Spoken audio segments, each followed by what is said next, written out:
Study IQ के audio मंथन कार्यक्रम में आपका स्वागत है। इस कार्यक्रम में यूपीएससी और राज्य सिविल सेवा परीक्षा के मेंस एग्जाम को ध्यान में रखते हुए टॉपिक को कवर किया गया है। कार्यक्रम में आज का टॉपिक है, क्या है चीन का निर्भरता जाल। ये टॉपिक सामान्य अध्ययन प्रश्न पत्र 2 के अंतर्राष्ट्रीय संबंध खंड से जुड़ा है। हम उम्मीद करते हैं कि ये टॉपिक आपके मेंस एग्जाम के लिए बेहद कारगर साबित होगा। तो आइए अब कार्यक्रम को शुरू करते हैं। वैसे आप तो इस बात से परिचित होंगे ही कि चीन अपने कर्ज जाल के जरिए दुनिया के कमजोर देशों को अपने चंगुल में फंसाने के लिए बेहद प्रसिद्ध है।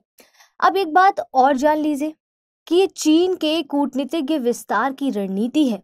इस रणनीति के तहत वह उन छोटे देशों में अपने हितों को पूरा करने की मंशा रखता है। इसके अलावा अपनी इसी रणनीति के द्वारा वह अपने प्रतिद्वंदी देशों पर भी दबाव बनाए रखना चाहता है। इसको ऐसे समझिए, उदाहरण के लिए उसने भारत के पड़ोसी देशों जैसे कि श्रीलंका, बांग्लादेश और नेपाल में निवेश कर उन्हें ऋण जाल में फंसाया है। फिर उनको भारत विरोधी नीतियां बनाने के लिए भी उकसाया है और इस तरह से वह भारत पर दबाव बनाए रखना चाहता है। अपनी इस नीति के द्वारा वह शुरुआत में एक देश से इतना अधिक निवेश करता है कि वह देश पूरी तरह से उसके ऊपर निर्भर हो जाता है और फिर उससे मनचाहा लाभ प्राप्त करता रहता है। इस ऋण जाल की नीति को वह कमजोर देशों पर अपनाता है, लेकिन इससे भी अधिक खतरनाक रणनीति है उसका निर्भरता जाल। इसका इस्तेमाल वह अमेरिका, G7 देशों के साथ साथ भारत जैसी मजबूत अर्थव्यवस्थाओं के लिए करता है। ये उसकी एक ऐसी रणनीति है जो उसके खिलाफ की जाने वाली कार्यवाही को रोकती है। इसे हम कुछ इस प्रकार से समझ सकते हैं कि कोविड-19 की मार को दुनिया आज भी झेल रही है। ये सभी देशों को अच्छी तरह पता भी था कि दुनिया भर में जितनी मौतें हुई हैं उसका जिम्मेदार कहीं ना कहीं चीन ही है। बावजूद इसके चीन पर आज तक कोई प्रतिबंध नहीं लगाया जा सका। मगर सवाल है कि क्यों? तो आज के इस एपिसोड में इन्हीं से जुड़े सवालों के जवाब तलाशेंगे, समझेंगे कि चीन का निर्भरता जाल क्या है, ये कर्ज जाल से कैसे अलग है, निर्भरता जाल के लिए किस तरह चीन दुनिया को अपने ऊपर निर्भर बना रहा है, दुनिया पर इसके क्या प्रभाव हो सकते हैं और आखिर में इससे निपटने के लिए दुनिया के देशों को क्या करना चाहिए। आइए समझते हैं। तो सबसे पहले चीन के निर्भरता जाल को समझ लेते हैं। जिस प्रकार चीन अपने कर्ज जाल के तहत कमजोर देशों को फंसाता है, उसी प्रकार निर्भरता जाल के तहत मजबूत और ताकतवर देशों को अपने खिलाफ बोलने से रोकता है। उसकी इस रणनीति के तहत दुनिया के ताकतवर देश जैसे अमेरिका, जापान, यूरोपीय संघ और यहाँ तक कि भारत भी उस पर इतना अधिक निर्भर है कि उसके खिलाफ चाहकर भी कोई कार्यवाही नहीं कर सकते हैं। ये चीन को इन देशों के खिलाफ आक्रामक होने के लिए प्रेरित करता है। ये अक्सर देखा जाता है कि दक्षिण चीन सागर में चीन हमेशा ही आक्रामक नीतियां अपनाता है, लेकिन उसके विरुद्ध कोई भी कार्यवाही नहीं की जाती है। दुनिया के ताकतवर देश मौन रहते हैं। ये चुप्पी और कुछ नहीं, उसके निर्भरता जाल का ही नतीजा है। तो अब सवाल ये है कि चीन का ये निर्भरता जाल कितना गंभीर है। तो चीन ने दुनिया के अधिकांश देशों के खिलाफ आक्रामकता दिखानी शुरू कर दी है और इसके बदले अभी तक उसे कोई भी जवाब नहीं दिया गया है। पश्चिमी दुनिया के देश रूस यूक्रेन युद्ध में लगातार हताहतों की संख्या को गिनने में लगे हुए हैं। सामूहिक रूप से रूस के विरुद्ध खड़े दिखाई देते हैं, जबकि कोरोना वायरस को फैलाकर चीन ने वैश्विक स्वास्थ्य प्रणाली पर सीधा हमला किया है। फिर भी पश्चिमी दुनिया के देश उसके विरुद्ध कोई कार्यवाही नहीं कर पाए हैं। आज महामारी के 2 साल बीत जाने के बाद भी ऐसा लगता है कि अब दुनिया के देश ये मानने को तैयार हो रहे हैं कि कोरोना वायरस कहीं से भी उत्पन्न नहीं हुआ है और चीन ने अपने यहाँ घरेलू विरोध की वजह से अचानक खोले गए लॉकडाउन के कारण तेजी से संक्रमण फैलाया। उसने जापान और दक्षिण कोरिया जैसे देशों को धमकी भी दी कि वे चीन से आने वाले लोगों को वीजा न देकर बहुत बड़ी गलती कर रहे हैं। इससे दुनिया में यह संदेश जा रहा है कि कोरोना संक्रमण को चीन फैला रहा है। हालांकि इसके विरुद्ध भी कोई एकीकृत वैश्विक प्रतिक्रिया नहीं देखी गई और इसी प्रकार अन्य क्षेत्रों में भी चीन की आक्रामकता की कोई भी वैश्विक प्रतिक्रिया नहीं देखी गई है। जैसा कि दक्षिण चीन सागर में कई द्वीपों को वह अपने अधिकार क्षेत्र में बताता है और आसपास के देशों को धमकाता रहता है। इसके अलावा दक्षिण चीन सागर में उसने एक तरफा सीमा रेखा खींच रखी है। यह उसकी आक्रामकता को दिखाता है। साथ ही चीन ने दक्षिण चीन सागर में मौजूद अपने कृत्रिम द्वीपों का बड़े पैमाने पर सैन्यीकरण किया है। इन द्वीपों पर चीनी सेना ने कई घातक हथियार भी तैनात कर दिए हैं। लेकिन विडंबना ये है कि दुनिया के किसी भी देश द्वारा चीन की इस आक्रामकता के विरुद्ध कोई प्रतिक्रिया नहीं दिखाई गई है।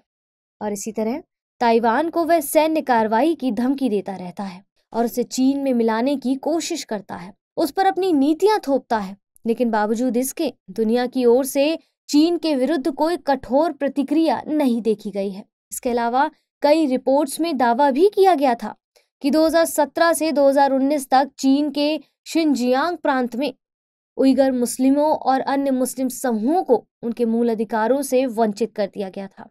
इसके खिलाफ भी मानवाधिकारों के रक्षकों ने चीन के विरुद्ध कोई कार्यवाही नहीं की। चीन की दादागिरी का एक और स्पष्ट उदाहरण ये है कि उसकी BRI यानी बेल्ट एंड रोड इनिशिएटिव परियोजना भारत के अभिन्न क्षेत्र POK से होकर गुजरती है। लेकिन क्या इस तरफ दुनिया के देशों का ध्यान नहीं जाता? इसके अलावा हिमालय की सीमाओं पर उसकी आक्रामकता का भारत द्वारा अकेले ही जवाब दिया जा रहा है। इन सभी मुद्दों पर दुनिया क्यों नहीं खुलकर बोलती है? क्यों चीन की आक्रामकता के प्रति तुष्टीकरण की नीति अपना रखी है? सवाल तो ये भी उठता है कि चीन जब दुनिया के सामने इतने बड़े खतरे पैदा कर रहा है तो उस पर लगाम क्यों नहीं लगाई जा रही है? इन सभी सवालों का एक ही जवाब है और वह है चीन का निर्भरता जाल। तो चलिए अब समझते हैं कि भारत सहित दुनिया के ताकतवर देश चीन पर कितना निर्भर है। ये पश्चिमी देशों खासकर अमेरिका की ही रणनीति थी। इसका नतीजा ये हुआ कि चीन दुनिया की फैक्ट्री बन गया। गौरतलब है कि शीत युद्ध के दौरान USSR का विघटन करने के लिए अमेरिका ने चीन को आगे बढ़ाया और अमेरिकी प्रयासों के कारण ही चीन वर्तमान में दुनिया की फैक्ट्री के रूप में विकसित हुआ है।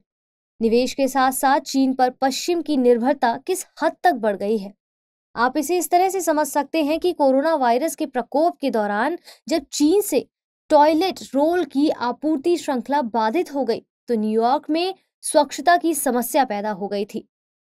कोविड-19 महामारी के दौरान चीन पर अत्यधिक निर्भरता के कारण दुनिया को अपनी लाचारी का एहसास हुआ।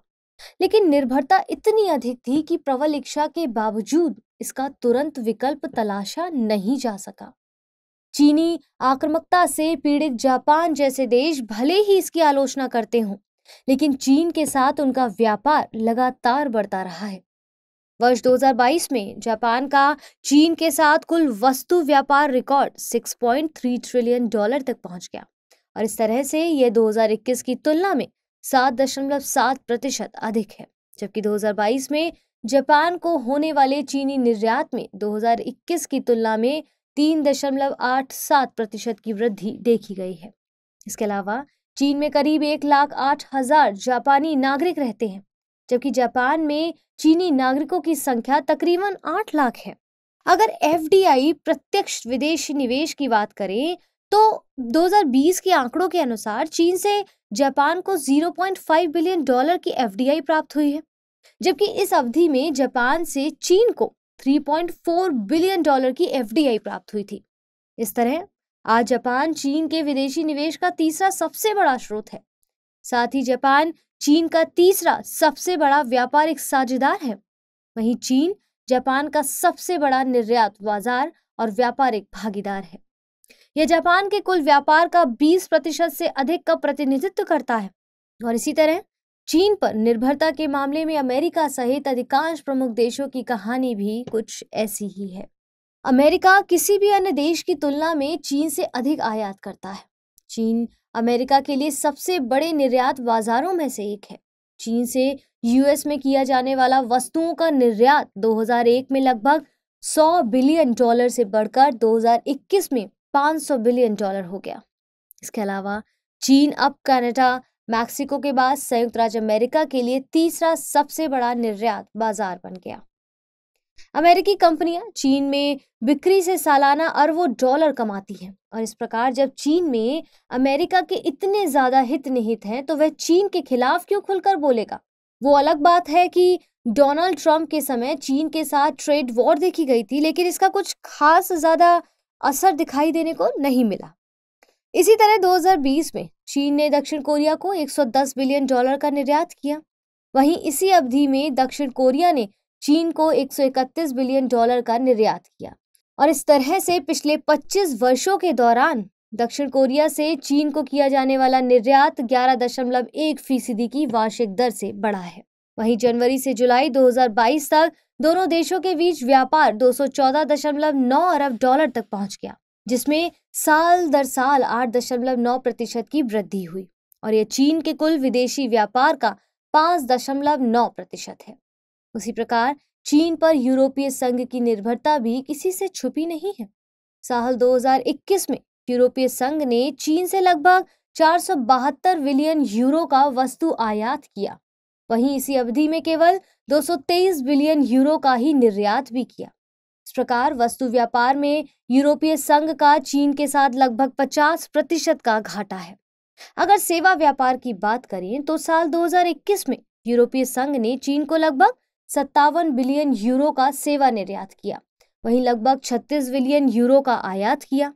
यूरोपीय संघ की भारी भरकम राशि चीन में निवेश के रूप में लगी हुई है और साल 2021 में यह 200 बिलियन यूरो से अधिक थी। अब अगर हम बात करें अपने भारत की, तो LAC पर लगातार तनाव के बावजूद चीन के साथ भारत का द्विपक्षीय व्यापार 2022 में 126 बिलियन डॉलर पहुंच गया। इसमें 46% की तीव्र वृद्धि देखी गई, लेकिन चिंता की ये बात है कि चीन के साथ भारत का व्यापार घाटा बढ़कर 101 बिलियन डॉलर हो गया और इसके अलावा भारत में 160 से ज्यादा कंपनियों के CEO चीनी नागरिक हैं। API यानी एक्टिव फार्मास्यूटिकल इंग्रेडिएंट के लिए भारत की चीन पर निर्भरता भी अत्यधिक है। अमेरिका के बाद चीन भारत का दूसरा सबसे बड़ा व्यापारिक साझेदार है। इसके अलावा 2021 में चीन से भारत में 279.46 बिलियन डॉलर का FDI प्रवाह रहा है। वहीं इसी अवधि में चीन में भारतीय निवेश 6.32 मिलियन रहा था और इस तरह से दुनिया के जितने भी मजबूत और ताकतवर देश हैं, उनकी चीन पर अत्यधिक निर्भरता है, फिर चाहे वह निवेश के रूप में हो या फिर व्यापार के रूप में हो। इससे कोई भी अंदाजा लगा सकता है कि जब किसी देश की चीन पर इतनी अधिक निर्भरता होगी तो वह उसके खिलाफ क्यों बोलेगा। यह सत्य भी है कि जब हमारी किसी पर निर्भरता बढ़ती है तो उसकी गलतियों को भी नजरअंदाज करने लगते हैं और वर्तमान में तो यही हो रहा है। चीन गलती पर गलती कर रहा है और उसके धुर विरोधी देश भी उसके खिलाफ कोई कार्यवाही नहीं कर पा रहे हैं और यही है चीन का निर्भरता जाल। अब सवाल है कि इस समस्या का समाधान कैसे हो, यानी कि समाधान क्या हो सकता है। चीन के निर्भरता जाल से बाहर निकलने के लिए तुरंत कदम उठाने की जरूरत है। इसके लिए क्वाड देशों को आगे आना होगा। चीन की आपूर्ति श्रृंखला को ध्वस्त करने के लिए चिकित्सा, वैज्ञानिक, वित्तीय, विनिर्माण और महत्वपूर्ण उभरती हुई प्रौद्योगिकियों के लिए एक वैकल्पिक आपूर्ति श्रृंखला बनाई जा सकती है। BRI के माध्यम से कमजोर देशों को चीन के ऋण जाल में फंसने से बचाने के लिए B3W यानी build back better world, blue dot network और फ्रेंडशिप हाईवे एक विकल्प हो सकता है। ये सभी पहल वैश्विक बुनियादी ढांचा परियोजना है। इन सभी महत्वपूर्ण पहलों को आगे बढ़ाने की जरूरत है। इसके अलावा साइबर स्पेस, अंतरिक्ष आतंकवाद, जैविक एजेंटों और चीनी परमाणु विस्तार के खतरों को काउंटर करने के लिए भी सभी समान विचारधारा वाले विकसित और विकासशील देशों को सामूहिक प्रतिक्रिया की योजना बनानी जरूरी है और भारत को जल्द से जल्द आत्मनिर्भर होने की जरूरत है। चीन को काउंटर करने के लिए उससे आयातित सभी उत्पादों की एक नकारात्मक आयात सूची बनाने की जरूरत है ताकि इन उत्पादों को भारत में ही निर्मित किया जा सके और धीरे धीरे चीन से होने वाले आयात पर रोक लगाई जाए, जैसा कि रक्षा निर्माण में आत्मनिर्भरता बढ़ाने के लिए किया जा रहा है। क्वाड के अलावा फ्रांस, UK जैसे समान विचारधारा वाले लोकतंत्रों के साथ रणनीतिक गठजोड़ बनाकर हिंद प्रशांत क्षेत्र में चीन की विस्तारवादी नीति और उसके नौसैनिक तेवरों को काउंटर किया जा सकता है। उदाहरण के लिए, भारत की सीमाओं के पास चीन की सैन्य गतिविधियों का मुकाबला करने के लिए भारत, अमेरिका और अन्य समान विचारधारा वाले देशों के साथ कई प्रकार के रणनीतिक गठजोड़ बना रहा है। इसके अलावा भारत को अमेरिकी व्यवसायों के लिए चीन के विकल्प के रूप में उभरना चाहिए। भारत को चीन का मुकाबला न केवल सैन्य रूप से बल्कि आर्थिक रूप से भी करना चाहिए। भारत के द्वारा चीन की चुनौतियों को सैन्य और कूटनीतिक ताकत की बजाय व्यापार और निवेश के माध्यम से प्रतिबंधित करना है। साथ ही भारत को चीन से निपटने के लिए एक और ठोस रास्ता खोजना होगा, और वह रास्ता आर्थिक क्षेत्र में निहित है। इस तरह से चीन पर निर्भरता को कम करके उसे बेहतर तरीके से जवाब दिया जा सकता है। इसी के साथ ये भी जरूरी है कि चीन पर सभी देशों को मिलकर दबाव बनाना चाहिए कि वह अंतर्राष्ट्रीय कानूनों को माने। इन कानूनों के उल्लंघन के मामले में उस पर कठोर आर्थिक प्रतिबंध भी लगाए जा सकते हैं। अगर चीन की आर्थिक रीढ़ पर वार किया जाए तो उसे बहुत जल्द काबू में किया जा सकता है।